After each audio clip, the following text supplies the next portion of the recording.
د يهود یو عادت دا چې دی به په قرآن کې چې کوم دی تحریف کو آیاتونه به د خپل ځان نه پکې لیکل د خپل ځان نه به آیاتونه بدلول نو دلته کې ولا تشتروا الله یو بدلوي به آیاتي زما آیاتونه ثمنا قلیلا په لږ قیمت سره مطلب دا چې په ډیر قیمت سره بدلوي نو دا مطلب نه دی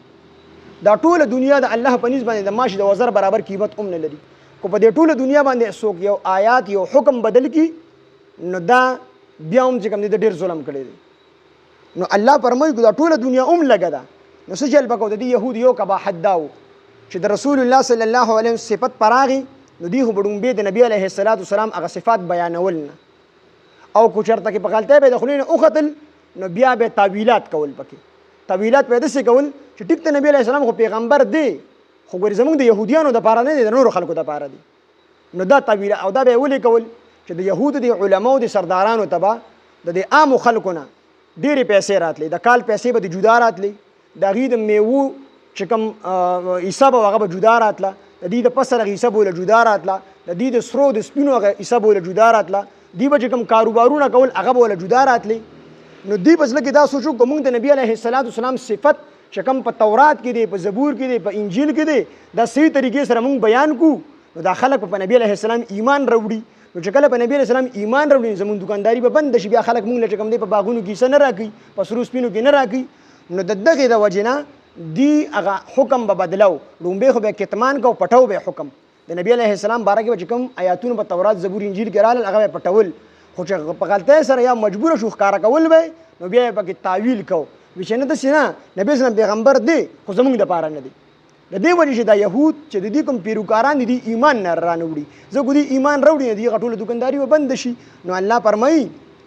چې ثمنا قلیلا تاسو ته کوم پیسې راځي کوم چې کوم د باغونو هغه میوې راځي کوم فصل راځي کوم د سرو سپینو هغه پیسې راځي ثمنا قلیلا دا ډېر لږ قیمت دی و ایایا فتقون او خاص زمانه او یریږي په دې خبره کې چې رزق ورکوونکی الله وي زما و ایایا فتقون الله صرف زمانه او یریږي په دې خبره مې یریږي چې موږ باندې پیسې بند شي موږ بدل وګي مړ شو ولا تلبسوا الحق او تاسو مګ ګډوډ کوئ حق بالباطل د باطل سره وتكتموا الحق او مبټوي حق وانتم تعلمون او حال دا چې تاسو عالمان دي يهوديانو عالمانو ته به دي یو طریقه خدا وا چې دی با رومبه حق بیانونه حق سو د نبی عليه السلام صفات د نبی عليه السلام شان د نبی عليه السلام مرتبه په ټولو کتابونو کې راغلي و دی به رومبه هغه ښکارا کول نه به ښکارا کوله او چې کله به ښکارا کړه نو دی به وی ټیک ته نبی اسلام پیغمبر دی خو زمونږ د پاره نه دی نو الله دلته فرمایي چې ولا تلبسوا الحق تاسو مګډ وټ کوي حق بالباطل د باطل سره ولا تلبسوا الحق حق خدا دې چې تاسو دا خبر وکړئ چې دا پیغمبر دی دا خبر حق ته بالباطل د دې دا خبر سره مګوي چې زمونږ د پاره نه دی نورو د پاره دی نبی عليه السلام د ټول عالم انسانیت لپاره پیغمبر دی نو ولا تلبسوا الحق حق خو به کله حق خو به ښکارا کو خو ګډ وډ به کو چې ټیک ته نبی عليه السلام خو پیغمبر دی خو بالباطل د باطل سره مګډ وډ کوي نو دی به نبی اسلام پیغمبر دی خو زمونږ د پاره نه دی دا خبره په باطل و دا خبره حق و چې نبی اسلام پیغمبر دی خو دی به زمونږ د پاره نه دی نورو د پاره دی دا خبره باطل و نو ولا تلبسوا الحق تاسو مګډ وډ کوي حق بالباطل د باطل سره او یادا چې دیو په تورات کې د نبی عليه السلام صفت پراغي نو هغه صفت پیروان کو د ځان نه په خپل تحریف کو هغه صفت پیروان بل صفت پیولي او دا تفسیر حازین لیکلی دی چې د رسول الله صلی الله علیه وسلم صفت پراغي فقیر سره دا کول را نقل کړل د نبی علیه السلام صفت په تورات کې راغی نو دی به اولیګل چې دا د دجال صفت دی دچا د مسیح بن داوود یعنی دا د دجال صفتونه دي او چې کله رسول الله صلی الله علیه وسلم د نبوت دعوا وکړه الله پاک پیغمبر راولېګو نو يهوديانو وی چې مونږ خو د په انتظار نو حالان کې دي ته نبی علیہ السلام په انتظار په مکه کې ناسو چې په مدینه کې چې نبی علیہ السلام بدل ته هجرت کې موږ په ایمان وروړو مخکې واقعیا تیر شوې ده نو چې کله نبی علیہ السلام راغی دی مونږ خو د انتظار نه کوو دا کوم صفاتونه چې ذکر دا خو د دجال صفاتونه دي چې هغه به راځي مسیح بن داوود دجال